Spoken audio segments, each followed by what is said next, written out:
कोरी, मुझे रानू चिड़िया ने भेजा है तुम्हारी तरफ, क्योंकि आज शाम हम सब पक्षी रानू चिड़िया के घर इकट्ठे हो रहे हैं और हम वहाँ एक छोटी सी पार्टी करने वाले हैं। पार्टी? फिर तो बहुत मजा आने वाला है, क्योंकि वहाँ तो कुछ खाने को भी होगा। बहुत मजा आने वाला है, क्योंकि आज हमने प्रोग्राम बनाया है कि हम ऑनलाइन पिज्जे का ऑर्डर देंगे और फिर हम सब मिल बैठकर पिज्जा खाएंगे। अब तुम शाम को आ जाना रानू चिड़िया के घर। ऐसा कहकर तोता वहाँ से चला जाता है। ये कालू न जाने कहाँ चला गया है। अभी नंबर लगाती हूँ उसका और पूछती हूँ कि कहाँ सैर सपाटे कर रहा है ये कालू। हेलो हेलो कालू जी, कहाँ हो तुम? गोरी, मैं पहाड़ों पर हूँ। कालू, तुम जल्दी वापस आओ। गोरी, मैं थोड़ी देर में आता हूँ। मुझे बहुत मुश्किल से यहाँ 2 बेरी के फल मिले हैं, बस वो तोड़कर खाने ही वाला हूँ। एक तुम्हारे लिए भी लाऊंगा। कालू जी, पागल हो गए हो जो ये बेरियां खाते फिर रहे हो? यहाँ बहुत अच्छा भोजन है, बस जल्दी वापस आ जाओ। तो फिर बेरी रहने दूँ? ना ना, रहने दो। हम तो आज पिज्जा खाने वाले हैं और वो भी मुफ्त में। तो फिर मैं अभी आया। ये गोरी के हाथ आज पिज्जा कहाँ से लग गया? चलो जाकर देखता हूँ। और कालू तुरंत अपने घर की ओर लौटता है। कबूतर भैया, शाम तो होने ही वाली है, लेकिन किसी पक्षी ने पिज्जे का ऑर्डर दिया है या नहीं? रानो, पिज्जे का ऑर्डर तो कालू कौवा ही देगा। पिछली दफा भी उसी ने दिया था और नंबर भी उसी के पास है। तुम और तोता मेरा इंतजार करो और मेरे घर की तरफ ही जाओ। मैं जाती हूँ कालू की तरफ, उसे कहती हूँ कि एक बड़े पिज्जे का ऑर्डर कर दे। और फिर रानू गौरी कवि के पास जाती है। गोरी, कालू कहाँ है? चिड़िया बहन, हमें पता चल गया है, तोता बता गया है कि शाम को तुम्हारे घर में पार्टी है। बस कालू को कॉल की है, बस वो अभी आ ही रहा होगा। गोरी बहन, समय थोड़ा रहता है शाम होने में, अभी ऑर्डर भी करना है पिज्जे का और नंबर कालू के पास ही है। रानू और गौरी अभी बात कर ही रहे होते हैं कि तभी कालू आ जाता है। कालू भैया, तुम जल्दी से एक बड़े वाला पिज्जा ऑर्डर कर दो। पता मेरे घर का ही दो। जो पक्षी पिज्जा लेकर आएगा हम उसे दाने ऑन डिलीवरी ही दे देंगे।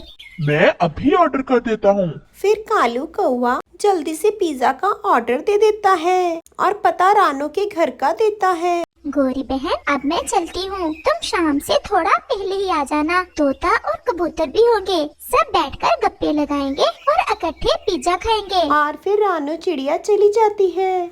ओए कालू, दोबारा नंबर लगा जरा पिज्जे वालों का और पता मेरे घर का दे दो। गोरी, बड़े वाला पिज्जा है, सब पक्षी मिलकर भी खाएं तो खत्म नहीं होगा। क्यों अपनी नीयत खराब कर रही हो? मुझे सब समझ आ गया है। जो तुमने समझा है वो ठीक ही समझा है। दाने भरेंगे दूसरे पक्षी और पिज्जा खाऊंगी मैं अकेली। वो असल में पिज्जे में तो जान है मेरी। मुंह का अच्छा है पेट भर कर पिज्जा खाने का, वहाँ तो तोते का पेट भरेगा तो कुछ मिलेगा मुझे। चलो आप जल्दी करो, लगाओ नंबर। गौरी के कहने पर कालू एक बार फिर पिज्जा वालों को फोन करता है और अपने घर का पता बताता है। गोरी, तुम्हारे पीछे लगकर मेरी नीयत भी हमेशा खराब हो जाती है। मेरे भी मुंह में पानी अभी से आने लगा है। रानू और तोते, पिछली बार मुझे तो बहुत थोड़ा सा पिज्जा मिला था, वो भी एंड में जो बचा, लेकिन अब के बार तो मैं पहले ही लूंगा और वो भी ज्यादा।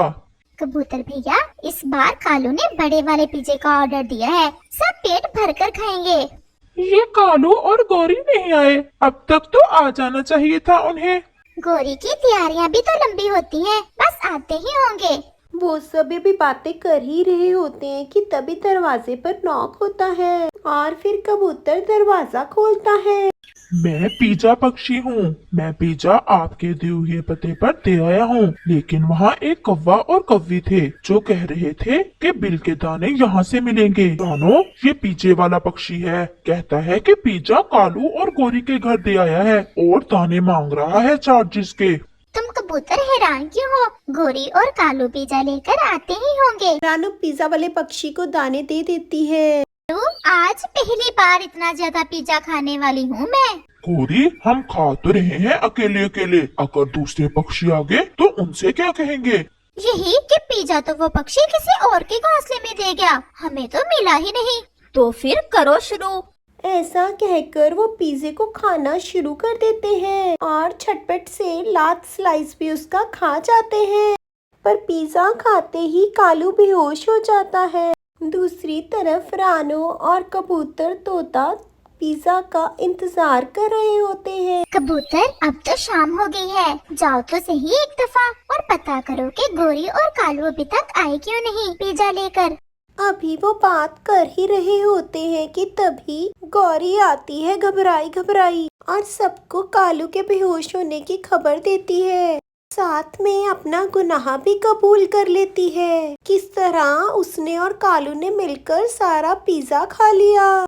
इसलिए दोस्तों, लालच बुरी बला है। ऐसी और दिलचस्प कहानी सुनने और देखने के लिए प्लीज सब्सक्राइब माय चैनल।